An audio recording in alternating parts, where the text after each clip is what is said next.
যখন আমরা আল্লাহকে পাবো, আল্লাহ পাকের ইবাদতের মধ্য দিয়ে, রাসূলের সুন্নতের মধ্য দিয়ে অল্পে তুষ্ট থাকতে পারবো, যা আছে এতে শুকরিয়া আদায় করব, আপনার চেয়ে সুখী মানুষ দুনিয়াতে কেউ নাই দুনিয়াতে। কিন্তু বস্তুবাদিতা আপনাকে এই আকীদা আদর্শ থেকে সম্পূর্ণ ডিমোটিভেট করে দিবে। আপনাকে খালি চাই আরো চাই, ওই যে দু হাতে যা পাও হাত পেতে নাও, বাকির খাতা শূন্য থাকে। আর আমাদের দর্শন দু হাতে যা পাও হাত পেতে নাও না, বরং দুনিয়াতে যতটুকু পাও এতটুকুতে সন্তুষ্ট থাকো, বাকির খাতা শূন্য থাক না, বাকির খাতা পূর্ণ হোক। মানে পরকালটা বাকির খাতা না, পরকালের বাকির খাতাটা পূর্ণ হোক। প্রয়োজনে দুনিয়ার সব চলে যায় যাক, প্রয়োজনে দুনিয়ার সব যদি চলেও যায় যাক, তারপরে বাকির খাতা কি হোক? পূর্ণ হোক। এটাই আল্লাহ রাব্বুল আলামিন সূরা আ'লার মধ্যে বলছেন, বাল তুসিরুনাল হায়াতাদ দুনিয়া, তোমরা এই দুনিয়ার জীবনটাকেই প্রাধান্য দিয়ে থাকো। ওয়াল আখিরাতু খায়রুন ওয়া আবকা, কিন্তু আখিরাত হচ্ছে সবচেয়ে উত্তম এবং চিরস্থায়ী। প্রিয় ভাই এবং বোনেরা, যারা আলোচনা শুনছেন, আজকে আমাদের প্রথম সবক হওয়া উচিত দুনিয়ার নেশায় আমরা না পড়ি। আল্লাহ পাক আমাদেরকে তৌফিক দান। এর মানে এই না আমরা দুনিয়ার প্রোগ্রেসে যাব না, অবশ্যই যাব, আমরা অবশ্যই যাব। পুরো নেশন জাতিগতভাবেই আমাদেরকে এই ওয়ার্ল্ডের সমকক্ষ তো হতে হবে, হবে কি না? আমরা কি ওয়ার্ল্ডের সমকক্ষ হতে পেরেছি? আপনাদের কি মনে হয় যে মিলস, ইন্ডাস্ট্রিজ, ফ্যাক্টরিজ, সেতু, ফ্লাইওভার এইগুলো করলেই মনে হয় যে ওয়ার্ল্ডের সমকক্ষ হওয়া যায়? প্রত্যেক জনগণ ভিতর থেকে সুখী কিনা, তাদের অন্ন, বস্ত্র, চিকিৎসা, শিক্ষা, বাসস্থান, এই যে মৌলিক চাহিদা, বেকারত্ব ঘোচানো, তিন বেলা খেয়ে পরে বাঁচা, জীবনের অধিকার, সিকিউরিটি, এই জিনিসগুলো আমাদের নিশ্চিত হচ্ছে কিনা, এটা হচ্ছে আপনার উন্নতির মানদণ্ড। উন্নতির মানদণ্ড কি? আমরা এখন যেখানে আছি না, 1776 সালে অ্যাডাম স্মিথ তার চেয়ে আগের জায়গায় ছিল। 1776 সালে অ্যাডাম স্মিথ একটা বই লিখেছেন, তার নাম হচ্ছে যে দ্য ওয়েলথ অফ নেশন, এই কিভাবে একটা রাষ্ট্রের ওয়েলথ ফাংশন করে। ওই 1776 সালে তিনি যে চিন্তাগুলো করেছেন, এখন পর্যন্ত আমরা সেই চিন্তা বাস্তবায়ন করতে পারি নাই। 1776 সালের চিন্তা, কিন্তু ওই চিন্তা বাস্তবায়ন করেছে সভ্যতা, যেটা আপনি দেখছেন দাঁড়িয়ে আছে এই একটা বইয়ের উপর দাঁড়িয়ে আছে। যেমন একটা এক্সাম্পল দিই, আলোচনাটা কঠিন হয়ে যাবে, অন্যদিকে যাব। আমরা মনে করি যে অর্থনীতি আমরা নিয়ন্ত্রণ করব, ঠিক আছে, অর্থনীতির পুরো বিষয়গুলো আমরা নিয়ন্ত্রণ করে আমরা সমৃদ্ধি নিয়ে আসবো। আসলে বিষয়টা কি জানেন? অর্থনীতির নিজের একটা ফ্লো আছে, ও নিজেই নিজেকে নিয়ন্ত্রণ করে, এবং তার উপর একটা ইনভিজিবল হ্যান্ড থাকে, অদৃশ্য হাত, যেটা আমরা বলি আল্লাহ রাব্বুল আলামিন। আল্লাহ রাব্বুল আলামিন এই পুরো অর্থনীতিকে নিয়ন্ত্রণ করেন। আমরা যখন সেটাকে ইন্টারফেয়ার করতে যাব, তখন ইকোনমি কলাপস করে যাবে। এই যে করছে কলাপস। আরো ব্যাপার আছে, শুধু ব্যবসা, অর্থনীতি, এক্সপোর্ট ইম্পোর্ট, এগুলোকে তিনি জাতির মানদণ্ড বলতেন না। তিনি বলতেন যতক্ষণ পর্যন্ত জাতির প্রত্যেক ব্যক্তির মধ্যে এথিক্স না আসবে, নীতি যতক্ষণ পর্যন্ত না আসবে, আপনি করাপশন থামাতে পারবেন। তাই হয়েছে না? শুধু ব্যবসা না, আদর্শ কতটুকু আছে? এই যে আপনি দেখছেন বিভিন্ন জায়গায় ভেজাল খাবার খাওয়াচ্ছে, ওদেরকে টাকার অভাব আছে? ওদের টাকার কিন্তু অভাব নাই। নেম ফ্রেমের কোনো ঘাটতি আছে? এস্টাবলিশড বিজনেস, তাহলে কেন আপনাকে ভেজাল খাওয়াবো? কারণ তার মধ্যে এথিক্স নাই, নীতি নাই। এই জন্য জাতির প্রত্যেক সদস্যকে, মানে প্রত্যেক জনগণের প্রত্যেককেই আগে নীতিগত শিক্ষা দেওয়া উচিত। আর এই কাজটাই করে ইসলাম, বলে সুবহানাল্লাহ। এই এথিক্স এবং নীতি শেখায় কে? ইসলাম। ইসলামের চেয়ে সার্বজনীনভাবে এবং যুগোপযোগীভাবে কেউই এথিক্স শেখাতে পারবে না। কাগজে কলমে অনেকে অনেক কথা বলতে পারে, প্র্যাকটিক্যালি শেখাবে কে? ইসলাম। এখন বলতে পারেন তাহলে মুসলিমদের মধ্যে দুর্নীতি কেন, মুসলিমদের মধ্যে কেন এই সমস্যাগুলো হয়? উত্তর একটাই, ওই যে স্যার বলে গেলেন, আমি বিভিন্ন ওয়াজে যে এক এক জায়গায় এক এক কথা বলে। উত্তরটা কি? উত্তরটা হচ্ছে যে কুরআন এবং সুন্নাহর সঠিক যে শিক্ষাটা আছে, এই শিক্ষাটা আমরা অনেকেই বাস্তবায়ন করতে পারছি না। এটা আমাদের ব্যর্থতা। এটা কাদের ব্যর্থতা? এটা আমাদের ব্যর্থতা। এখানে আমাদের ব্যক্তির স্বার্থ থাকতে পারে, এখানে আমার জ্ঞানের স্বল্পতা থাকতে পারে, আমার ভিতরে অহংকার থাকতে পারে, বা আমি অল্প শিক্ষিত হতে পারি, এবং এমন হতে পারে আমার জ্ঞানটা যুগোপযোগী না। ইসলামিক জ্ঞান আমার মধ্যে আছে, কিন্তু কিভাবে এই জ্ঞান দিয়ে ওয়ার্ল্ডকে ডিল করবো, এই জ্ঞানটা আমার মধ্যে নাই। এই কারণে আমরা হয়তোবা ইসলাম, কোরআন সুন্নাহ হাতে থাকার পরেও এই সমস্যাগুলো ফেস করছি। প্রথম সমস্যা হচ্ছে বস্তুবাদিতা। আল্লাহ পাক আমাদের সবাইকে যারা আলোচনা শুনছি দুনিয়ার প্রেমিক হওয়া থেকে বাঁচাক বলি। আর দুনিয়ার প্রেমিক না, প্রেমিক হবো কার? আল্লাহর আখিরাতে। কতটুকু দাম আছে দুনিয়ার? আল্লাহ পাক বলছেন একটা মাছির পাখার সমানও না। একটা মাছির পাখার কি দাম আছে আপনার কাছে? আল্লাহ পাক বলছেন পুরো দুনিয়ার দাম আমার কাছে যদি একটা মাছির পাখার সমান হতো তাহলে এই দুনিয়াতে কোনো কাফের মুশরিক পানি পান করতে পারত না। তার মানে এই দুনিয়াতে যা করো করো, আমার তো কোনো দামই নাই দুনিয়ার। কালকেই তো আমি দুনিয়া ধ্বংস করব। আর ওই যে দুই জাতির কথা বললাম, জিন এবং মানব জাতি, আপনারা সূরা আর রহমান পড়বেন। রহমান নামটা অনেক ব্যাপক দয়াময়ের নাম, তার মানে আল্লাহ পাক মার্সিফুল, মোস্ট মার্সিফুল। কিন্তু এই সূরা আর রহমানে একটা ভয়ঙ্কর আয়াত আছে, কি? সানাফরুগু লাকুম আইয়ুহাস সাকলান। হে মানুষ এবং জিন, হে মানুষ এবং জিন, শীঘ্রই আমি তোমাদের দুইটা জাতিকে ডিল করার জন্য ফারেগ হচ্ছি, অপেক্ষা করতে থাক। মানে আল্লাহ পাক কুল্লু ইয়াউমিন হুয়া ফি শান, মানে আল্লাহ পাক কি করেন? সব সময় তার কাজে ব্যস্ত আছেন। মহাবিশ্বের তো গ্রহ নক্ষত্র গ্যালাক্সির অভাব নাই, মাখলুকের কোনো অভাব নাই। আল্লাহ পাক প্রত্যেকটা মুহূর্তেই তার কাজে ব্যস্ত আছে, তার কাজে শানে ব্যস্ত আছে। কিন্তু এই ব্যস্ততা থেকে ফারেগ হবেন কাদের জন্য? মানুষ আর জিনের জন্য। সুবহানাল্লাহ, মানুষ আর জিনের জন্য। আল্লাহ পাক বলেন সানাফরুগু লাকুম আইয়ুহাস সাকলান। দাঁড়াও, দুনিয়ার মধ্যে এইসব করে বেড়াচ্ছ, তোমাদের দুই জাতির জন্য আমি অচিরে ফারেগ হব ইনশাআল্লাহ। ওইটাই হলো কিয়ামতের দিন। যদি ওই দিনটা আমরা মাথায় রেখে চলি, ইনশাআল্লাহ আমরা কেউ বস্তুবাদী হব না ইনশাআল্লাহ। আল্লাহ পাক আমাদের সবাইকে দুনিয়ায় মুসাফিরের মতো থাকার তৌফিক দান করুন। আমরা উন্নতি করব, অবশ্যই অগ্রগতি করব, আমরা সবকিছুই করব, কিন্তু দুনিয়ার পূজায় ডুবে যাব না। এটা একটা বড় চ্যালেঞ্জ। মানে মধ্যমপন্থী থাকতে হবে, না একদম গোলালু মার্কা আর না চরমপন্থী, মাঝামাঝি থাকার চেষ্টা করতে হবে। আল্লাহ তৌফিক দান করবেন। ঢাকাবাসীর জন্য এর চেয়ে বড় কোনো নসিহত হতে পারে না। ঢাকা থেকে, ঢাকার মতো যত মানে সিটিজ, মেগা সিটিজ আছে সারা ওয়ার্ল্ডে, তাদের জন্য এটাই প্রথম নসিহত, বস্তুবাদিতা ত্যাগ করতে হবে। বস্তুবাদিতা। আল্লাহ পাক আমাদের সবাইকে বাকির খাতা পূর্ণ করার তৌফিক দান করুন। এখন একটা লক্ষ্য পেলাম, কি জন্য দুনিয়া এসেছি? আল্লাহর ইবাদত করার জন্য। এখন অনেকে ভুল বুঝে প্রশ্ন করতে পারে, তাদের জ্ঞানের স্বল্পতা। আমি ওদেরকে দোষারোপ করবো না, কারণ আমাদের শিক্ষার সমস্যা আছে। আমরা তো সবার মাঝে ইসলামিক সার্বজনীন শিক্ষা দিতে পারছি না। এই কারণে অনেকে প্রশ্ন করতে পারে, তাহলে কি সারা জীবন আল্লাহ বিল্লাহি করতে হবে? আমি কি সারা জীবন তাসবিহ তাহলিল জিকির আজকার নামাজি পড়ে বেড়াবো? তাহলে এটা হলো তার ভুল বুঝ। এই আয়াত সম্পর্কে ভুল ব্যাখ্যা। সঠিক ব্যাখ্যাটা কি? সঠিক ব্যাখ্যা হচ্ছে সূরা হাশরের 7 নম্বর আয়াত। কত নম্বর? সূরা হাশর 7 নম্বর আয়াত। আল্লাহ পাক বলেন, ওয়ামা আতাকুমুর রাসূলু ফাখুযুহ। রাসূলুল্লাহ সাল্লাল্লাহু আলাইহি ওয়াসাল্লাম তোমাদেরকে যা যা দিয়েছেন সব নিয়ে নাও। ওয়ামা নাহাকুম আনহু ফান্তাহু। রাসূল যা থেকে বিরত থাকতে বলেছেন সমস্ত বিষয় থেকে দূরে থাকো। এখন এই আয়াতটাকে সামনে রেখে কোরআন সুন্নাহকে যদি আমরা ঘাঁটি, আমরা দেখব রাসূলুল্লাহ সাল্লাল্লাহু আলাইহি ওয়াসাল্লাম পেশাব পায়খানা ইস্তেঞ্জা করা থেকে শুরু করে রাষ্ট্র চালানো পর্যন্ত প্রতিটা কাজের হেদায়েত দিয়ে গেছেন। আলহামদুলিল্লাহ, এটা কেউ মানি বা না মানি দিয়ে গেছেন, এটা বিশ্বাস করতে হবে। আমল করতে পারি বা না পারি, নবী দিয়ে গেছেন, বিশ্বাস করতে হবে। দলিল চাচ্ছেন, আপনি সহিহ বুখারী খোলেন, মুসলিম খোলেন, তিরমিজি, নাসাই, আবু দাউদ এগুলো খোলেন, দেখবেন আপনি ইস্তেঞ্জা করবেন কিভাবে, বসবেন কিভাবে, ঢোকার সময় কোন পা দিয়ে ঢুকবেন, বের হওয়ার সময় কোন পা দিয়ে বের হবেন, ইস্তেঞ্জা করার সময় কথা বলতে পারবেন কিনা, কতটুকু বলতে পারবেন, গোসল কেমন করে করবেন, ওযু কিভাবে করবেন, আপনি আগে কি পা থেকে শুরু করবেন নাকি হাত থেকে শুরু করবেন, কিভাবে নামাজ পড়বেন, আগে গিয়ে কি সাজদা করবেন নাকি ইকামত হবে, আজান হবে, আল্লাহু আকবার তাকবীর দিবেন, কিভাবে নামাজ শেষে বের হয়ে আপনি ব্যবসায় চলে যাবেন, কিভাবে আপনি ব্যবসা করবেন, কিভাবে চাকরি বাকরি করবেন, সমাজের মানুষের সাথে মেলামেশা করবেন, মানুষকে দিনের দাওয়াত দিবেন, ইভেন কিভাবে আপনাকে যদি আল্লাহ ক্ষমতা দেন আপনি কিভাবে সোসাইটি মেনটেন করবেন, সমাজ এবং রাষ্ট্র মেনটেন করবেন, প্রতিটা হেদায়েত খুঁটিনাটি কোরআন এবং সুন্নাহ দিয়েছে আমাদেরকে। এই বিশ্বাস আগে রাখতে হবে। এই বিশ্বাস না রাখলে কেউ মুসলিম হতে পারবে না। I am very sorry to say, এই বিশ্বাস না করলে কেউ মুসলিম হতে পারবে। আগে বিশ্বাস, তারপরে কাজ করতে পারেন কিনা সেটা পরের ইস্যু। এবং আমি বলে দিচ্ছি, এই যুগে আপনি 100% পারবেন না। সিম্পল, এই যুগে আপনি 100% পারবেন না, এটা স্বাভাবিক। কারণ এই পুরো বিশ্বটা তো ইসলামাইজড না। পুরো বিশ্ব কি ইসলামাইজড?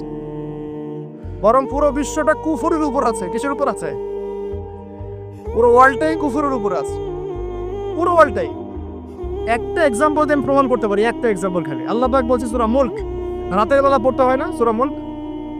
রাতের বেলা সূরা মুলক পড়তে হয়, যে পড়বে তার কবরের আযাব হবে না ইনশাআল্লাহ। কবরের আযাব থেকে আল্লাহ পাক তাকে বাঁচাবেন ইনশাআল্লাহ। সূরা মুলক তেলাওয়াত করতে হবে রাতের বেলা।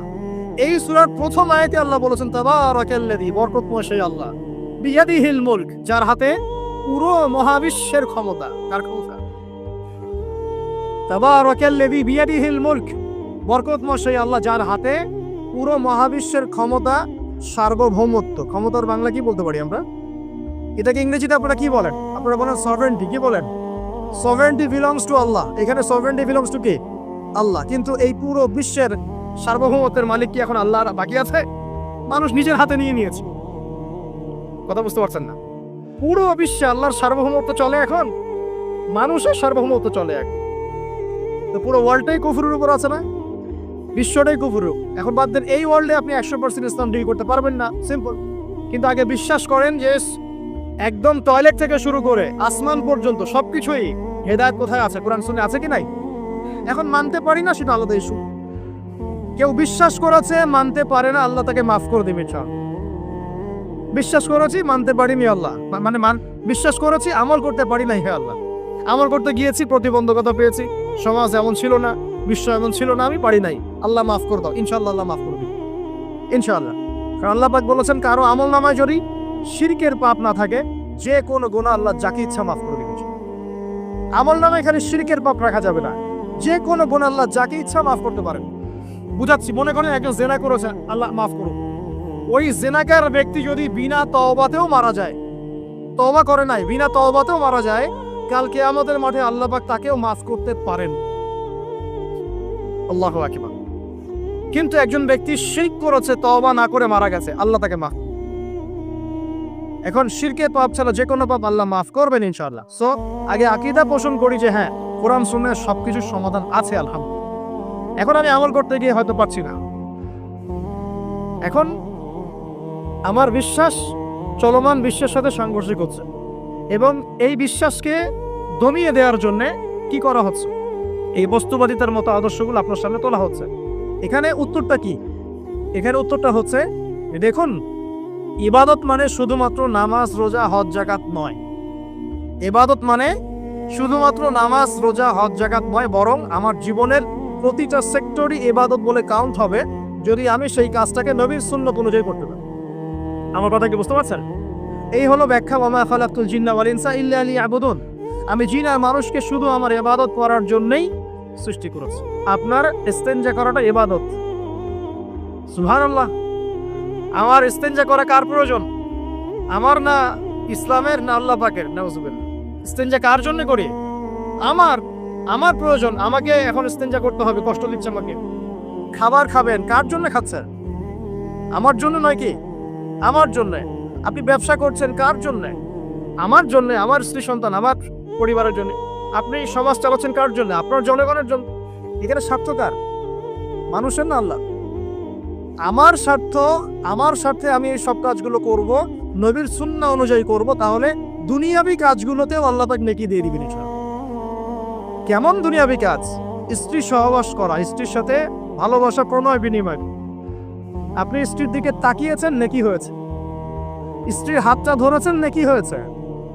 স্ত্রীকে আদর করেছেন, নেকি হয়েছে। তার মুখের মধ্যে ভাত তুলে দিয়েছেন, নেকি হয়েছে। আপনার ছেলেকে আদর করে কোলে নিয়েছেন, নেকি হয়েছে।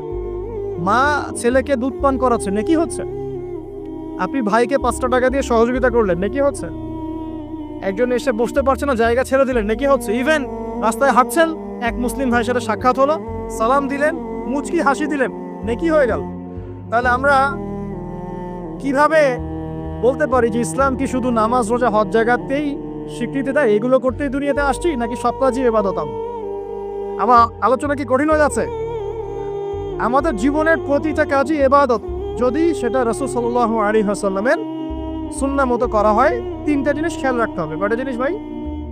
এক, সেই ইবাদত হতে হবে আল্লাহর সন্তুষ্টির জন্য। এই যে আমি স্ত্রীর মুখে ভাত তুলে দিচ্ছি, তার কাছ থেকে কিছু পাওয়ার আশায় নয়, আমি দিচ্ছি আল্লাহর সন্তুষ্টির জন্য। আমি যে একজন মুসলিম ভাইকে হাসি মুখে সাক্ষাৎ করলাম, ও আমাকে ভালো বলবে, পরে আমাকে হেল্প করবে, এমন এই জন্য নয়, আল্লাহ পাক সন্তুষ্ট হবেন তাই। আমি নামাজে দাঁড়িয়েছি, লোকে আমাকে ভালো বলবে এই জন্য দাঁড়ায় নাই। দাঁড়িয়েছি কেন? যাতে আল্লাহ আমাকে কাল কিয়ামতের মাঠে বাঁচান। আমি দাড়ি ছেড়ে দিয়েছি কেন? মানুষ আমাকে হুজুর বলবে তাই, এই জন্য না। বরং আল্লাহর রাসূলের সুন্নাত জীবিত করেছি, ইনশাআল্লাহ আমি 50 জন শহীদ সাহাবীর নেকি পাবো ইনশাআল্লাহ। কেন আমি টাকনুর নিচে কাপড় পরছি না? কারণ কি মানুষ আমাকে বলবে নতুন ফ্যাশন? না, আমি এই কারণে পড়ছি যাতে রাসূল সাল্লাল্লাহু আলাইহি ওয়াসাল্লাম কালকে আমাদের মাঠে এই সুন্নাহর উপর আমল করার জন্য আমার পক্ষে সুপারিশ করেন। আমার ইবাদত, আমার পর্দা, আমার পরিবার, আমার ব্যবসা, আমার অর্থনীতি, আমার পলিটিক্স সবকিছু আল্লাহর জন্য করব।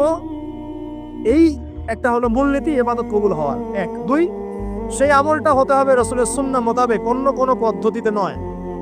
মনে করেন আমি একজন খুব বড় বুজুর্গ হয়ে গেছি, নাউজুবিল্লাহ। আমরা এত বড় বুজুর্গ হয়ে যাই নাই, যে টাইটেলগুলো আপনারা দেন এগুলোর কোনো প্রয়োজনও নাই। এখন একজন বড় বুজুর্গ এসে যদি আপনাকে কোনো ইবাদতের পদ্ধতি শিখিয়ে দেয়, এই পদ্ধতিতে ইবাদত করা অনেক ভালো হবে, কিন্তু ওই পদ্ধতির সাথে রাসূলের এবং সাহাবীদের পদ্ধতির কোনো মিল নাই। মুখরোচক মনে হলো, দেখতে সুন্দর মনে হলো এবং অনেক মানুষ তা করছে, এরকম দলিল থাকলেও সেই কাজটা করা যাবে না। কারণ কি? কারণ সেই কাজটা রাসূল সাল্লাল্লাহু আলাইহি ওয়াসাল্লামের সুন্নাহ মাফিক হয়নি। আল্লাহ রাসূল করেন নাই, সাহাবীরা করেন নাই, বাস আমি করব না। ইমামরাও করেন নাই, পরবর্তী জেনারেশনের কেউই করেন নাই। এখন যত ভালো টাটকা মজা লাগুক, দেখতে সুন্দর লাগুক, বহু মানুষ করছে, এইসব দলিলে ইসলাম টিকবে না। আল্লাহ পাক বোঝার তৌফিক দান। 1 নম্বর শর্ত আল্লাহর সন্তুষ্টির জন্য হতে হবে। 2 নম্বর রাসূলের পদ্ধতিতে হতে হবে। 3 নম্বর খুব ডিফিকাল্ট, 3 নম্বরটা বেশি ডিফিকাল্ট। প্রথম 2টা পার হয়ে গেলেও 3 নম্বরে গিয়ে আমরা আটকে যাচ্ছি আর কি। বলবো? রাগটা করবেন না তো? 3 নম্বর হচ্ছে রিজিক হালাল হতে হবে। রিজিক হালাল হতে হবে। আদলে গড়া এই পুরো বিশ্বের বেশিরভাগ মানুষের রিজিক এখন হারাম। কেন হারাম? কারণ কোনো না কোনো ভাবে আমরা সুদের সাথে সম্পৃক্ত হয়ে যাচ্ছি, কোনো না কোনো ভাবে। আর নবীজি অনেক আগেই বলেছিলেন, 1400 বছর আগে, যে একটা জামানা তোমাদের সামনে আসবে, যে মানুষ সুদ খেতে চাইবে না তার গায়েও সুদের ছিটাফাটা গিয়ে লাগবে। থাকছে কিনা এখন? আপনি খেতে চাইবেন না, আপনাকে মেসেজ পাঠিয়ে দেওয়া হবে আপনার অ্যাকাউন্টে এত টাকায় যোগ হয়েছে। কি করবেন এখন? টাকাটা আপনি সুদের টাকা। সুদের টাকা মানে কি? 1 দিরহাম যে ব্যক্তি সুদ খেয়েছে সে যেন 36টা মেয়ের সাথে জেনার পাপ করেছে। সহিহ বুখারী হাদিস, একদম অকাট্য, সহিহ, সনদ সহিহ, এমন না জয়ীফ জাল, এমন নয়। 1 দিরহাম যে ব্যক্তি সুদ খেয়েছে সে যেন 36 বার জেনা করলো, নবী সাল্লাল্লাহু আলাইহি ওয়াসাল্লাম বলেছেন। আর এই হাদিস তো আপনারা জানেন যে সুদের পাপের 73টা শাখা আছে। নিচের শাখা হচ্ছে মায়ের সাথে জেনা করা, মাকে বিয়ে করা, আর উপরের শাখা হচ্ছে আল্লাহ এবং তার রাসূলের সাথে যুদ্ধ করা। এগুলো অবলীলায় করছি আমরা। আর নবীজি বলছেন 4 শ্রেণীকে আমি অভিশাপ দিয়ে গেলাম। আল্লাহর নবী অভিশাপ দিয়ে গেলেন মানে সে জাহান্নামে যাবে, কোনো অবস্থাতেই জান্নাতে যাবে না। ইল্লা মা শা আল্লাহ। 1 যে সুদ খায়, 2 যে সুদ দেয়, 3 সাক্ষী থাকে, 4 লিখে রাখে। এখন বলেন এই সিস্টেমের বাইরে কতজন মানুষ আছে? এর বাইরে আবার আছে যাকাত না দেয়া, সম্পদ হারাম হয়ে যাচ্ছে। এর উপর আবার আছে ঘুষ, জানাদির অনেক সময় চাকরি বাকরি হয় না। আর আস্তে আস্তে এগুলো আমরা ট্রেডিশন বানিয়ে নিয়েছি।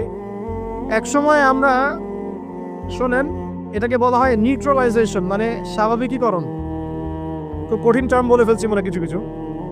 যেমন আগে ধর্ষণ হলে আমরা খুবই সোচ্চার ছিলাম এবং সারা এলাকা ফেটে যেত, এত বড় কথা। কেউ মাপে কম দিলে, ধরা পড়লে চক্ষু লজ্জায় সে সমাজে চলতে পারত না। কেউ চুরি করলে চক্ষু লজ্জায় বের হতে পারত না। আস্তে আস্তে আস্তে আস্তে আস্তে আস্তে এই যে মাপে কম দেয়া বলেন, সুদ বলেন, জেনা বলেন, আস্তে আস্তে পাপগুলোকে আমরা নিউট্রালাইজেশন করে ফেলেছি, নিউট্রালাইজ হয়ে গেছে। হ্যাঁ, ধর্ষণ ডেইলি 4-5টা হয়, সুদ সবাই খায়, আমিও খাই, জেনা তো সবাই করে, বয়ফ্রেন্ড গার্লফ্রেন্ড ফ্রি মিক্সিং আছে, আমি করলে সমস্যা কি? ওর তো 4টা, আমার তো মাত্র 1টা। ওর চেয়ে আমি ভালো। ওর 5টা বয়ফ্রেন্ড, আমার তো 1টা। ওর 4টা গার্লফ্রেন্ড, আমার তো 1টা। আমি তো ভালো। আমার ছেলে খুব ভালো, শুধু মাঝে মাঝে একটু ড্রিঙ্কস করে, ব্যাপারটা এরকম আর কি। তো এই যে পাপকে নিউট্রালাইজেশন করা হচ্ছে আস্তে আস্তে, স্বাভাবিকীকরণ। এই ফ্লোতে আমরা মোটামুটি সবাই পড়ে গিয়ে এখন রিজিক হারাম হয়ে যাচ্ছে। ঘুষ দিতে হয় না, চাকরি হবে না, আবার দেখেন জাকাত না দেওয়ার মধ্য দিয়ে রিজিক হারাম করে ফেলছি, সুদ খাওয়ার মধ্য দিয়ে করছি, ঘুষ নেওয়ার মধ্য দিয়ে করছি, কোনো কোনো ক্ষেত্রে করাপশন, অন্যের সম্পদ আত্মসাতের মধ্য দিয়ে করছি। এর বাইরে যারা ব্যবসা করছি, আমরা যে দুধে দেওয়া তুলসী পাতা এমনও নয়, কোনো কোনো সময় মাপে কম দিচ্ছি। এই যে টাটকা জিনিস বলে ভেজাল খাওয়াচ্ছি, 3 দিনের বাসি তেল দিয়ে ইফতার রান্না করে খাওয়াই দিবে, বলবে একদম টাটকা জিনিস। রমজান মাস আসছে সামনে না, কত যে মানুষ বের হবে যারা তারাবির নামাজ পড়বে একদম 20 রাকাত, ওখানে রাকাত দিয়ে ঝগড়া হবে। ঠিক ওরাই যখন দেখবেন বিকালে দুপুরে ইফতার বিক্রি করবে, বিভিন্ন পণ্য বিক্রি করবে, দেখবেন যে দুনিয়ার বাসি পচা আপনাকে খাওয়াই দিবে। এই শ্রেণীর মানুষের ধারণা যে লা ইলাহা ইল্লাল্লাহ শুধু মসজিদে আছে, বাজারে নাই। এটা ধারণা লা ইলাহা ইল্লাল্লাহ মুহাম্মাদুর রাসূলুল্লাহ এটা মসজিদে আছে, বাজারে, সমাজে, অন্য জায়গায় নাই। এটা তাদের ধারণা। তাদের এই ধারণা অচিরেই ভাঙবে যখন মৃত্যুর দূত চলে আসবে। তখন বুঝবে লা ইলাহা ইল্লাল্লাহ একটা সার্বজনীন কালিমা, যেটা জীবনের সব ক্ষেত্রেই চলতে হবে। আল্লাহ পাক আমাদেরকে বোঝার তৌফিক দান। ব্যবসা করছি আলহামদুলিল্লাহ, অ্যাটলিস্ট সুদ খাচ্ছি না। তবে এতটুকু মনে রাখবেন, ব্যবসায়ীদের অসততার কারণে, আমানতের খেয়ানতের কারণে একটা আযাব আসে। হাদিসের মধ্যে আসছে একটা আযাব আসে। নবীজি বলেছেন, যখন একটা জাতির ব্যবসায়ীরা মাপে কম দেওয়া শুরু করে, মিথ্যা কসম করে পণ্য বিক্রি করা শুরু করে এবং আমানতের খেয়ানত করে, তখন ওই জাতির উপর দুর্ভিক্ষ চাপিয়ে দেওয়া হয়। কি চাপিয়ে দেওয়া হয়? দুর্ভিক্ষ চাপিয়ে দেওয়া। মনে করছেন যে হয়তো দুর্ভিক্ষ নাই, পুরো ওয়ার্ল্ড ওয়াইড একটা নীরব দুর্ভিক্ষ চলছে এখন আস্তে আস্তে। সকালে একটু আগে বলেছিলাম না, গরিব মানুষ আলু ভর্তা, ডাল আর ডিম ভাজা দিয়ে ভাত খেত আগে। এখন তারা বলে আমরা ডিমই দেখতে পারি না চোখে। ডিমও খাওয়ার এখন সামর্থ্য হচ্ছে না অনেকেরই। আপনি শোনেন, আমি একটা জব করতাম, মনে করেন স্যালারি পেতাম 5,000 টাকা, এখন পাচ্ছি 10,000 টাকা। কিন্তু 10,000 টাকা স্যালারি পাওয়ার পরেও আগে 5,000 টাকা দিয়ে আমি সংসার চালাতে পারতাম, এখন 10,000 টাকা দিয়ে পারছি না। কারণ কি? কারণ হচ্ছে মুদ্রাস্ফীতি, দ্রব্যমূল্যের ঊর্ধ্বগতি, এর পাশাপাশি আছে আমানতের খেয়ানত করা, করাপশন এবং কিছু অসৎ ব্যবসায়ীর এই দুরভিসন্ধি। এসবের কারণে সাফার করছি কারা? আপনি তো সাফার করবেন না, কারণ আপনার তো ফ্ল্যাট আছে বড়। আপনি তো সাফার করবেন না, বিকজ আপনার আমার তো 3 বেলা খাওয়ার টাকা পয়সা আছে। এই যে আমি এসেছি, আমাকে ভালো অঙ্কের হাদিয়া দিচ্ছে, আমি তো সাফার করবো না। সাফার কে করবে? সাফার করবে রিক্সাওয়ালা ভাই, ভ্যানওয়ালা ভাই, এই যে রাস্তাঘাটে যারা আশপাশে বাসা করে আছে, যারা দারিদ্র্যসীমার নিচে আছে, এদের সংখ্যা কত আপনার মনে হয়? মিনিমাম 3 থেকে 4 কোটি মানুষ আমাদের দেশের মধ্যে। মনে হচ্ছে পপুলেশনটা কম? উমর রাদিয়াল্লাহু আনহু বলতেন, আমি ভয় করি যদি আমার অধীনে একটা মেষপালক, মানে যে মেষ চড়ায়, এই মেষপালক এবং তার মেষ যদি না খেয়ে মারা যায়, আমি ভয় করি আল্লাহ কাল কিয়ামতের মাঠে আমাকে দাঁড় করিয়ে বলবেন, হে ওমর, তোমার তত্ত্বাবধানে এই ব্যক্তি না খেয়ে মরল কেন? এগুলো হিস্ট্রি হয়ে গেছে জাদুঘরে। এগুলো কোথায়? যা মিউজিয়ামে, হিস্ট্রি মিউজিয়াম। কিন্তু এটাই ইসলাম। এখন সলিউশন কি? একটু এই জায়গায় কথা বলে সামনে যাই, একটু মনোযোগ দেন। সলিউশনটা কি? প্রথম কথা হচ্ছে আমাদের সবাইকে আমানতদার হতে হবে ভাই, প্লিজ। যে যার জায়গা থেকে আমানতের পরিচয় দিয়ে আল্লাহ পাক তৌফিক দান করুন। 2 নাম্বার, অল্পে তুষ্ট থাকার চেষ্টা করতে হবে। অল্পে তুষ্ট থাকার চেষ্টা করি, আল্লাহ তৌফিক দান করুন। 3 নাম্বার, কোনো প্রকার সম্পদ অপচয় করা যাবে। কোনো প্রকার সম্পদ, না ব্যক্তিগত, না সোশ্যাল, না আমরা জনগণ, রাষ্ট্রীয় সম্পদ, কোনোভাবেই সম্পদ অপচয় করা যাবে। আমরা প্রচুর অপচয় করি, প্রচুর। আমরা জনগণরাই করি। আমরা কি দুধে দেওয়া তুলসী পাতা মনে করছেন নাকি? জনগণ দুধে দেওয়া তুলসী পাতা মনে করছেন? কে বলেছে মাপে কম দিতে? ওকে সরকার ফোর্স করেছে? ও দিল কেন? কে পাপে এখানে? কার দোষ বলেন? আমরা অলওয়েজ আঙ্গুল উপরের দিকে, সবার আগে আঙ্গুল হবে এই দিকে, নিচের দিকে। আমরা অলওয়েজ মানুষের ফেস দেখার চেষ্টা করি। আগে ফেস দেখবো আয়নায়, নিজের ফেস, তারপরে মানুষের ফেস। আমরা মাপে কম দেই, আমরাই তো সুদ খাচ্ছি, আমরাই ঘুষ নিচ্ছি, আমরা দুর্নীতি করছি, আমরা মানুষের সম্পদ অন্যায়ভাবে হস্তক্ষেপ করছি, আমরা রাষ্ট্রের সম্পদ অপচয় করছি। আমরা সিগন্যাল দিয়েছে, আপনি মানলেন না তো। সিগন্যাল দিয়েছে, মানলেন না। এখানে তো আপনি খেয়ালত করলেন। টোল দিয়েছে, টোল, আপনি ফুস করে গাড়িটা টান দিয়ে চলে গেলেন, আপনি তো খেয়ালত করলেন না কেন?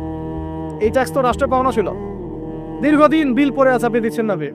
ট্যাক্সের টাকা দিচ্ছেন না, বিল দিচ্ছেন, আপনি তো খেয়ানত করছেন।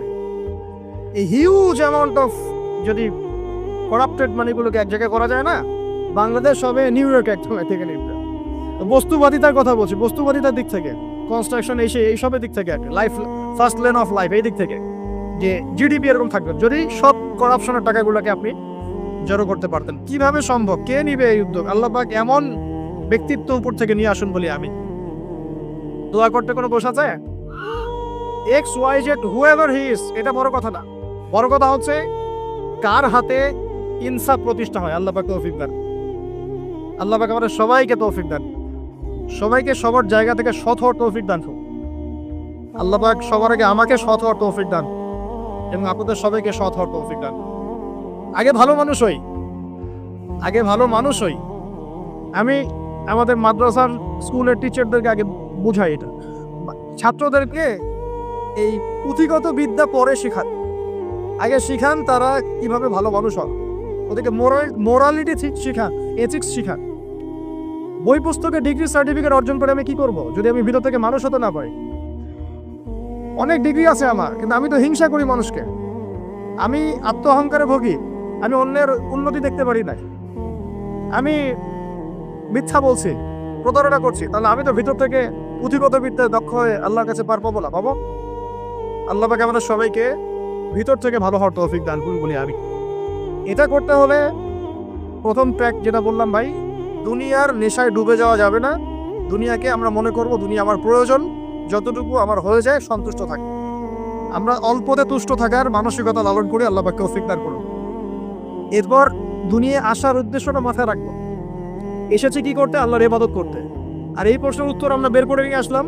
ইবাদত মানে শুধু নামাজ, রোজা, হজ, যাকাত নয়। ইবাদত মানে আমার জীবনের প্রতিটা কাজই ইবাদত। 3 শর্ত পূরণ করতে হবে। 1, আল্লাহর জন্য হতে হবে। 2, রাসূলের সুন্নাহ মাফিক হতে হবে। 3, আমাদের উপার্জনটা হালাল হতে হবে। এই হালাল এই কথা বলতে গিয়ে জেগে এসেছিলাম যে এই বিশ্বে হালাল খাওয়াটা খুব টাফ, কিন্তু অসম্ভব না। এখানে এই আয়াতের উপর আমল করলেই ইনশাআল্লাহ আল্লাহ মাফ করে দিবেন। সেটা হলো ফাত্তাকুল্লাহা মাসতাতা'তুম, ফাত্তাকুল্লাহা মাসতাতা'তুম। আল্লাহ পাক বলেছেন তোমরা সাধ্য মতো আল্লাহকে ভয় করো, তোমরা সাধ্য মতো ভয় করো। আমি বেঁচে থাকার চেষ্টা করি, আল্লাহ ওই চেষ্টাটাই দেখবেন ইনশাআল্লাহ। 3টা জিনিস আমি আপনাদের মধ্যে ঢুকিয়ে দিতে চাই আজকের লেকচারে, যেটা আমি নিজের মধ্যে নিয়ে চলি যেদিন থেকে ইসলামের বুঝ এসেছে ওই দিন থেকে। 1, স্বপ্ন। একই স্বপ্ন। আপনি স্বপ্ন দেখতে শেখেন, ড্রিম বিগ। আপনি বড় স্বপ্ন দেখতে শেখেন। স্বপ্ন দেখেন যে ইনশাআল্লাহ একদিন পুরো বাংলাদেশ কেন পুরো বিশ্বে ইসলামের জয় জয়গার হবে ইনশাআল্লাহ।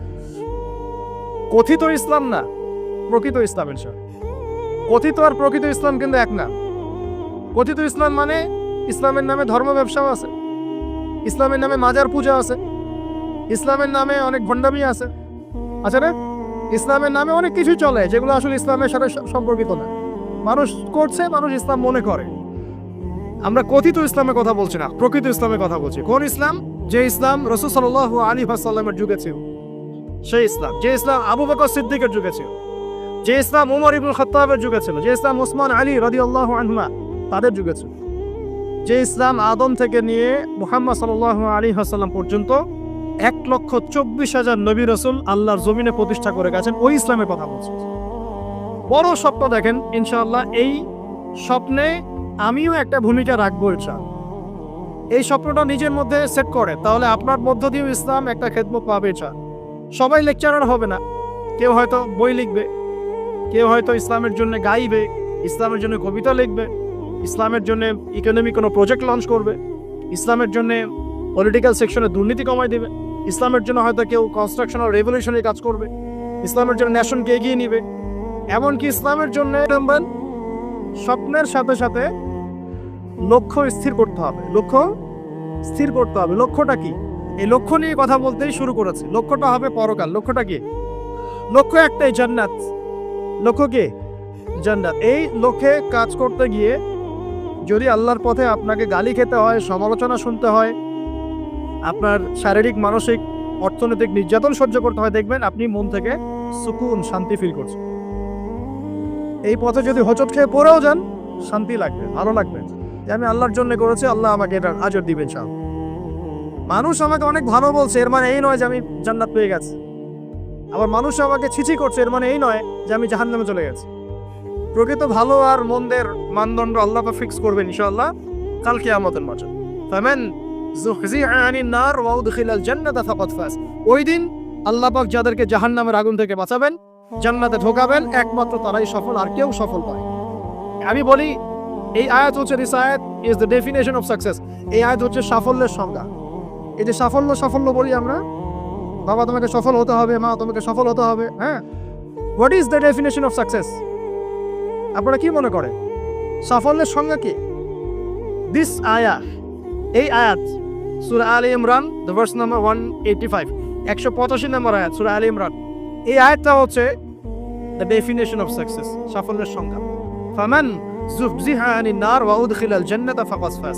যাকে জাহান্নামের আগুন থেকে কাল কিয়ামতের মাঠে বাঁচানো হবে এবং জান্নাতে ঢুকিয়ে দেওয়া হবে, বাস সে ব্যক্তি সফল, আর কেউ সফল। এই বিশ্বে বহু বড় বড় মানুষ চলে গেছে, ফিরআউন এবং নমরুদ, আবু জেহেল, আবু লাহাব, উতবা, সাইবা, মঙ্গলরা চলে গেছে, আলেকজান্ডার দ্য গ্রেটের আমল ছিল, কত বড় বড় হিস্ট্রি, রোমকরা ছিল, গ্রিকরা ছিল, পার্সিয়ানরা ছিল না? সভ্যতা করেছেন তো এগুলো, হিস্ট্রিগুলো। চাইনিজদের সভ্যতা ছিল, রাশিয়ান কন্টিনেন্ট ছিল, কত বড় বড় সভ্যতা পৃথিবী থেকে চলে গেছে। এগুলো তো আমরা জানি। আর যেগুলো কুরআন বলেছে, নূহের জাতি, আদ, সামুদ, মাদিয়ান, কওমে লূত, কত জাতি পৃথিবী থেকে চলে গেছে। আমরা তো শেষের দিকে আছি। মানে আমাদের আর কিয়ামতের মাঝখানে ডিস্টেন্স হচ্ছে আসর থেকে মাগরিব পর্যন্ত সময়। এই উম্মত এবং কিয়ামতের মাঝখানে ডিস্টেন্স হচ্ছে আসরের নামাজ থেকে মাগরিব পর্যন্ত সময়। নবীজি বলছেন এরকম, এই আঙ্গুল থেকে এই আঙ্গুল যেমন দূরত্ব, আমার আর কিয়ামতের মাঝখানে এতটুকু দূরত্ব। তো হিস্ট্রি তো শেষ, আমরা শেষের দিকে আছি। শেষের দিকে আসবে ইয়াজুজ মাজুজ, ঈসা ইবনে মারইয়াম, আস্তে আস্তে ইসলামী খেলাফা স্টোর হবে, মানুষ আবার খারাপ হবে, ওদের সামনে কিয়ামত হবে। That's all. পশ্চিম দিক থেকে সূর্য উঠবে, এগুলো বাকি আছে। আর ভূমিকম্প, কিছু ভূমিকম্পের বছর, বড় বড় কিছু প্রাকৃতিক বিপর্যয় বাকি আছে।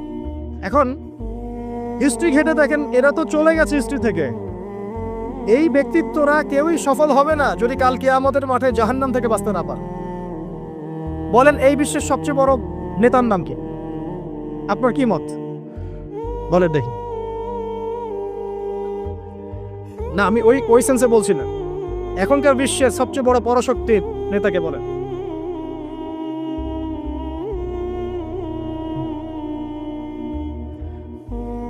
এক্স্যাক্টলি আমার মতে পুতিন। আমার মতে কি, এ ব্যক্তি সফল হতে পারবে না যদি কাল কিয়ামতের মাঠে জাহান্নাম থেকে বাঁচতে না পারে। তার কাছে এখন সবকিছু আছে, অনেক কিছু আছে। এই ব্যক্তি সফল হতে পারবে না যদি কাল কিয়ামতের মাঠে জাহান্নাম থেকে বাঁচতে না পারে। যদি সে কাল কিয়ামতের মাঠে জাহান্নাম থেকে বাঁচতে পারে, জান্নাতে যেতে পারে, সে সফল ইনশাআল্লাহ। আমি একটা এক্সাম্পল দিচ্ছি। রাসূল সাল্লাল্লাহু আলাইহি ওয়াসাল্লাম বলেছেন, সবচেয়ে সুখী মানুষটাকে, পৃথিবীর সবচেয়ে সুখী মানুষটাকে কাল কিয়ামতের মাঠে আল্লাহ পাক এক মুহূর্ত সময়ের জন্য জাহান্নামে ঢুকায়। কতটুকু সময়? এক মুহূর্ত। আল্লাহ পাক জানেন কতটুকু সময়। এরপর তাকে বের করে বলবেন, দুনিয়াতে সুখে ছিলা? সে বলবে, আল্লাহ সুখ কি জিনিস আমি জানি না, সুখ কাকে বলে আমি জানি না, সুখ কি আমি সেটা জানি। আল্লাহ সুখ কাকে বলে আমি সেটা জানি। আর এই পৃথিবীর সবচাইতে নির্যাতিত, নিপীড়িত এবং দুঃখ ক্লেশে ভরা মানুষটাকে আল্লাহ পাক এই এক মুহূর্তের জন্য জান্নাতে ঢুকে দিয়ে বের করে নিয়ে আসবে। বলবেন যে দুনিয়াতে দুঃখে ছিল, কষ্টে ছিল। এই ব্যক্তি বলবে, আল্লাহ কষ্ট কি জিনিস আমি জানি না, কষ্ট কাকে বলে আমি কষ্টের সংজ্ঞাই জানি না। এই ব্যক্তির তাকদিরে কি হবে পরে? এই ব্যক্তি জান্নাতের আরফ নামক জায়গায় দাঁড়িয়ে থাকবে, চেহারাটা ঘুরিয়ে দেওয়া হবে জাহান্নামীদের দিকে। সে বলবে যে আল্লাহ চেহারাটা খালি আমাকে জান্নাতের দিকে ঘুরায় দাও, আমি জান্নাতে যেতে চাচ্ছি না, খালি চেহারাটা ঘুরায় দাও, বাস এনাফ। আল্লাহ বলুন আর কিছু চাবো না তো? না, আর কিছু চাবো না। ঠিক আছে, চেহারা ঘুরাই দিও। এবার চেহারা জান্নাতের দিকে ঘুরে আসে, জান্নাতের ঘ্রাণ, জান্নাতের নেয়ামতের স্নিগ্ধতা সব পাচ্ছে সে। এবার বলছে আল্লাহ শুধু দরজার কাছে নিয়ে যেয়ে রেখে দাও, ঢুকতে চাবো না। আল্লাহ বলবেন যে এইবার কথা দিয়ে কথা রাখবা, ঠিক আছে, জান্নাতের দরজার সামনে গিয়ে রেখে দাও। ও বেচারা দরজা ধরে দাঁড়ায় আস, চিন্তা করবে, ও ভাববে, ওই সময় সে ভাববে, হাদিসে এত স্পেসিফিকলি আসছে, সে ভাববে যে আর কিভাবে আল্লাহকে বলবো, আল্লাহ তো এতদূর পর্যন্ত নিয়ে আসলেন। এরপর বলবে যে জাস্ট একটু উকি দিব, আল্লাহ খালি একটু উকি দিতে, ঢোকানোর দরকার না, খালি উকি দিব। আল্লাহ পাক বলবেন, দেখো আদম সন্তান, তোমরা কিন্তু কথা খুব কম রাখো। আদম সন্তান, তোমরা কথা দিয়ে কথা রাখতে পারো। ওই যে আদম আলাইহিস সালামকে বলা হয়েছিল না, ওয়ালা তাকরাবা হাযিহি শাজারা, তোমরা গাছের কাছে যেও না, তাও তারা গাছের কাছে চলে গেলেন। তোমরা কথা দিয়ে কথা রাখো না। এবার উকি দিয়ে সে বলবে, আল্লাহ এতদূর যখন নিয়ে আসছো, আল্লাহ আমাকে আর এখান থেকে দূরে ঠেলে দিও না, আমাকে ঢুকাই দাও আল্লাহ জান্নাতে। আল্লাহ পাক তাকে জান্নাতে ঢুকাই দিবেন এবং এই দুনিয়ার চাইতে 10 গুণ বড় জান্নাত তাকে দিবেন ইনশাআল্লাহ। তাহলে আমরা বুঝতে পারলাম যে দুনিয়ার বাস্তবতা কি আর আসল প্রকৃত সাফল্য কাকে বলে। আরেকটা কথা বলি, এক ব্যক্তিকে জাহান্নামের শাস্তি দেওয়া হবে বছরের পর বছর, অনেক বছর, অনেক বছর। কত বছর আল্লাহ ভালো জানেন, কারণ জাহান্নামের উপর থেকে ছেড়ে দেওয়ার পরে জাহান্নামের তলায় গিয়ে পৌঁছাতেই মানে কত হাজার হাজার বছর পার হয়ে যাবে মানুষ জানে না। এত গভীর জাহান্নাম, এত গভীর। আমরা তো এখন নাসাকে ইলাহ বানিয়ে নিয়েছি, নাসা যা বলে তাই বিশ্বাস করি। ও বলে মঙ্গলে পানি আছে, আমরা বলি হ্যাঁ পানি আছে। ও বলে চাঁদে এই আছে, আমরা বলি হ্যাঁ সেই আছে। নাসা যদি এখন বলে জাহান্নাম নামে একটা জায়গা আছে, কালকে দেখবেন সব মানুষ বিশ্বাস করছে জাহান্নাম নামে একটা জায়গা আছে। এটা হলো যে সায়েন্সকে আমরা এখন উপাস্য বানাচ্ছি, এটা একটা শিরক, একটা আধুনিক শিরক। আধুনিক আরো শিরক আছে, আল্লাহর হালালকে হারাম করা, আল্লাহর হারামকে হালাল করে দেওয়া। ওইদিকে আমি যাচ্ছি না। এখন পড়তে পড়তে পড়তে একটা জায়গায় তাকে দাঁড় করিয়ে দেওয়া হবে, আযাব দেওয়া হবে, আযাব দেওয়া হবে, আযাব দেওয়া হবে। এক পর্যায়ে সে চিৎকার করতে থাকবে, ইয়া মান্নান ইয়া হান্নান, ইয়া মান্নান ইয়া হান্নান। এভাবে চিৎকার করতে করতে, এগুলো আল্লাহ পাকের নাম। এগুলো কি আল্লাহ পাকের নাম। আল্লাহ পাক বলবেন, দেখো জাহান্নামের অতল গভীরে কোন আমার বান্দা আমাকে ডাকছে, কি হাজত তার, নিয়ে আসো। ওকে জিজ্ঞাসা করা হবে কি প্রয়োজন।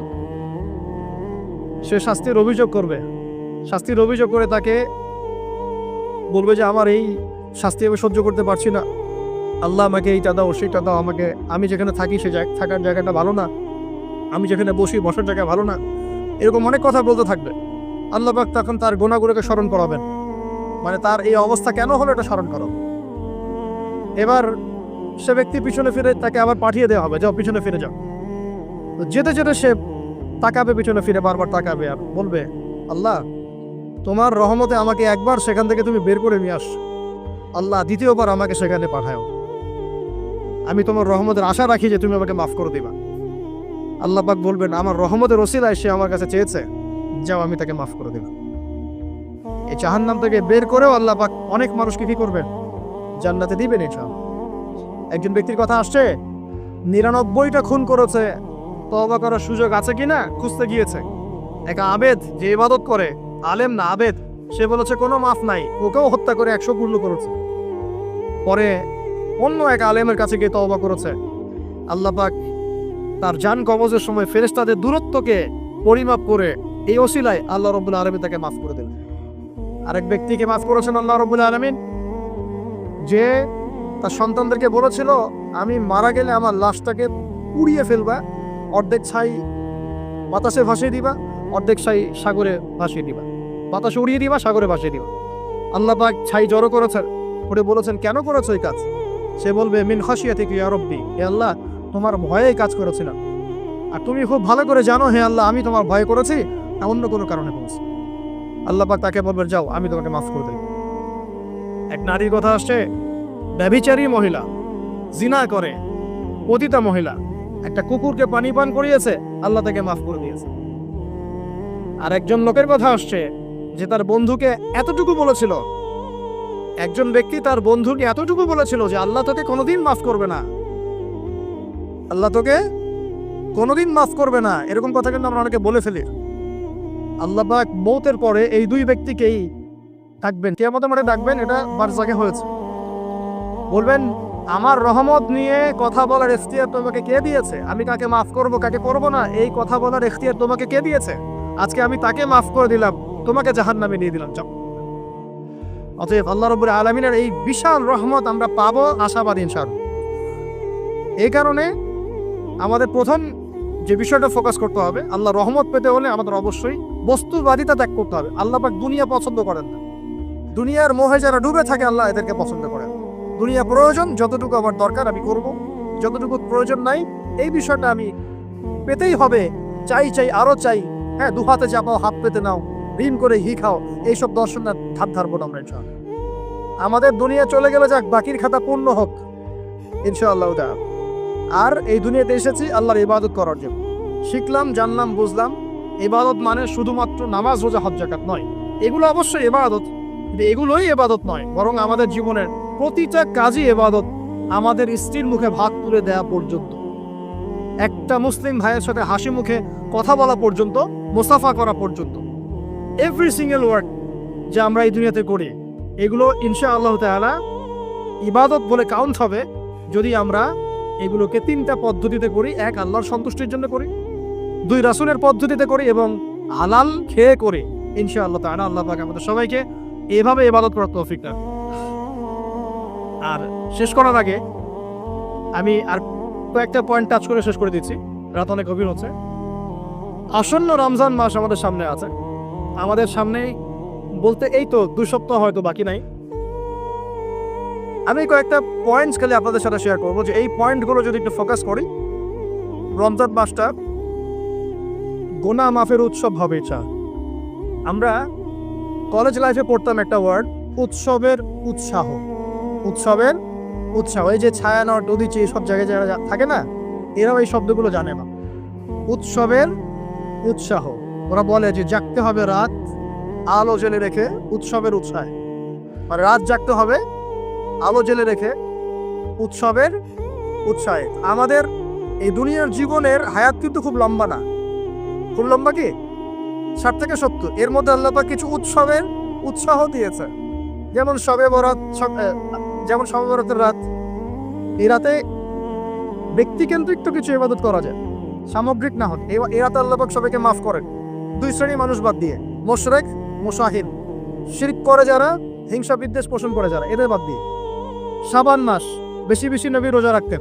আরাফার দিন, আশুরা, মুহররম, জিলহজ মাসের প্রথম 10 দিন কিছু উৎসবের উৎসাহ আল্লাহ দিয়েছেন, দেন নাই? সবচেয়ে বড় উৎসব কোনটা বলেন তো?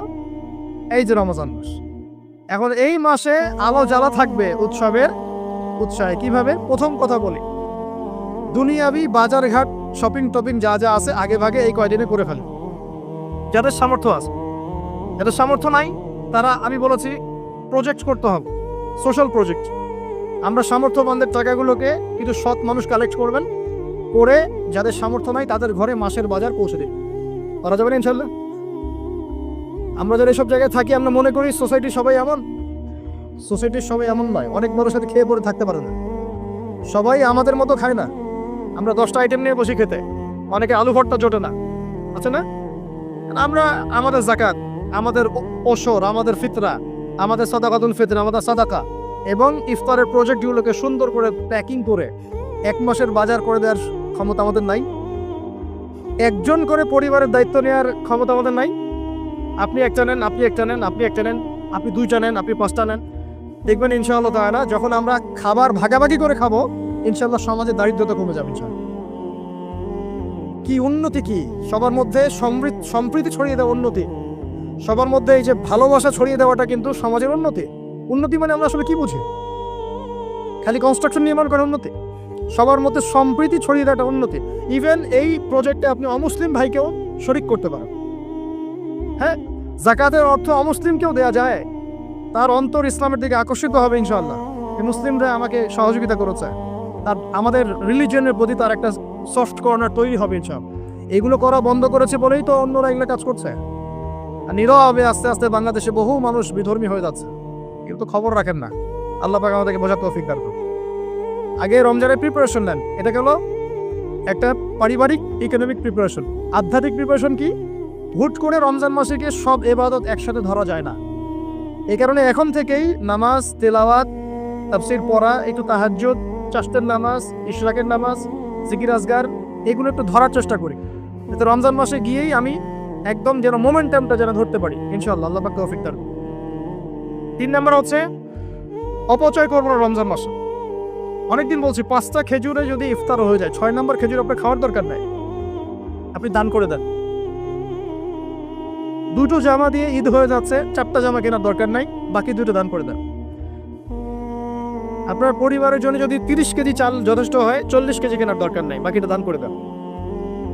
বহু মানুষ রমজান মাসে ইফতার করবে, ইফতার করে আল্লাহর কাছে বদদোয়া করবে, দেখে নিয়ে বলবো যে আল্লাহ আমি ইফতার করার খাবারটুকু পাচ্ছি না। পুরো বিশ্বের ইকোনমিক অবস্থা কিন্তু সুবিধার না।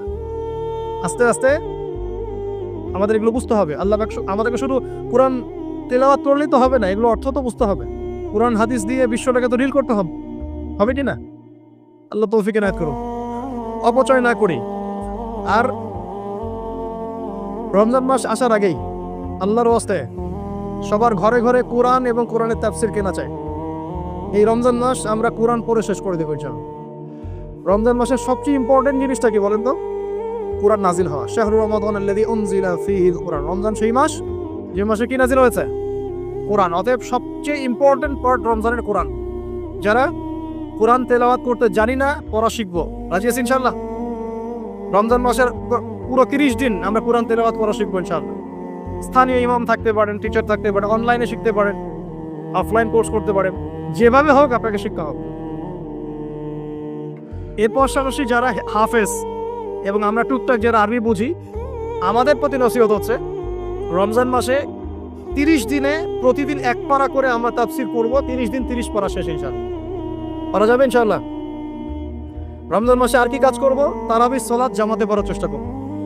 আর যে তারাবি জামাতে পড়বে সে 5 ওয়াক্ত নামাজ তো অবশ্যই জামাতে পড়তে হবে। জামাত যদি কোনো কারণে মিস হয়ে যায়, নামাজ বাদ। একাকী হলেও নামাজ পড়তে হবে। হ্যাঁ, যদি দেখেন জামাতে তারাবি পড়তে পারছেন না, ফ্যামিলিকে নিয়ে প্রয়োজনে তারাবি পড়েন। ফ্যামিলি মেম্বারদেরকে নিয়ে আপনি তারাবি পড়েন। আপনি পুরো কোরআনের হাফেজ না, 1 পারা জানেন, 1 পারা দিয়ে পড়েন। আপনি 20টা সূরা জানেন, একটা সূরা বারবার রিপিট করে করে পড়েন। নামাজটাকে ধীরস্থিরভাবে লম্বা করেন, রাসূলুল্লাহ সাল্লাল্লাহু আলাইহি ওয়াসাল্লামের মতো তিনি লম্বা করে ধীরস্থিরভাবে রমজান মাসে কিয়াম করতেন। আল্লাহ আমাদের তৌফিক দান। আর যাকাত যাদের ফরজ হয়েছে রমজান মাসে অবশ্যই যাকাতগুলো দিয়ে দিব ইনশাআল্লাহ। যাকাত নিয়ে ডিফারেন্ট লেকচার আসবে ইনশাআল্লাহ, অনলি যাকাতের উপরে। যাকাত নাই, ইসলামিক অর্থনীতির ভিত্তি থাকবে না। যাকাত প্রতিষ্ঠা না করতে পারলে চিরস্থায়ীভাবে সমাজ থেকে দারিদ্রতা দূর করা যাবে না, কোনোভাবেই যাবে না। আপনি অ্যাডাম স্মিথের বই সমাজে কায়েম করে ছেড়ে দেন, তারপরেও দেখবেন যে সমাজে দারিদ্রতা দূর হচ্ছে না 100%। যতক্ষণ পর্যন্ত মুহাম্মদ সাল্লাল্লাহু আলাইহি ওয়াসাল্লামের ছেড়ে যাওয়া এই যাকাত ভিত্তিক অর্থনীতি প্রতিষ্ঠা না করতে পারছে। আমি চ্যালেঞ্জ করলাম, অ্যাডাম স্মিথের বই দি ওয়েলথ অফ নেশন আপনি প্রতিষ্ঠা করে দেন সমাজের মধ্যে, দেখবেন যে 100% দারিদ্রতা দূর হবে না, কখনো না। মুহাম্মদ সাল্লাল্লাহু আলাইহি ওয়াসাল্লাম রেখে যাওয়া সুন্নত যাকাত চালু করে দেন, দেখবেন ইনশাআল্লাহ কেউ না খেয়ে মারা যাবে না ইনশাআল্লাহ। এটা প্র্যাকটিক্যাল। অ্যাডাম স্মিথের জন্ম হয় নাই যখন উমর রাদিয়াল্লাহু আনহু এই যে তার খেলাফত চালাতেন, তখন কি তার জন্ম হয়েছে নাকি? উমর রাদিয়াল্লাহু আনহু যুগে একটা মানুষ দেখাতে পারবেন দারিদ্র সীমার নিচে বাস করে? তখন ওয়েলথের মানদণ্ড কি ছিল? গোল্ড কয়েন, গোল্ড, দিনার। সাহাবীরা ছেড়ে যেতেন দিনার, দিরহাম। আমরা ছেড়ে যাই কাগজ। কি ছেড়ে যাই? কাগজ। আর মনে করি অনেক ধন আমার। কি একটা যুগ আসলো, মানুষ কাগজকে ধন মনে করে। সুবহানাল্লাহ। যাই হোক, ওদিকে যাচ্ছি না। যাকাতগুলো দেওয়ার চেষ্টা করি, আল্লাহ পাক সবাইকে তৌফিক দেন। মনে রাখবেন, যে ব্যক্তি নামাজ পড়ে যাকাত দেয় না সে মুসলিম নয়। যে নামাজ পড়ে যাকাত দেয় না, যাকাত অস্বীকার করে, সে মুসলিম নয়। আর যে ব্যক্তি নামাজের ফরজিয়াতকে অস্বীকার করে সেও মুসলিম নয়।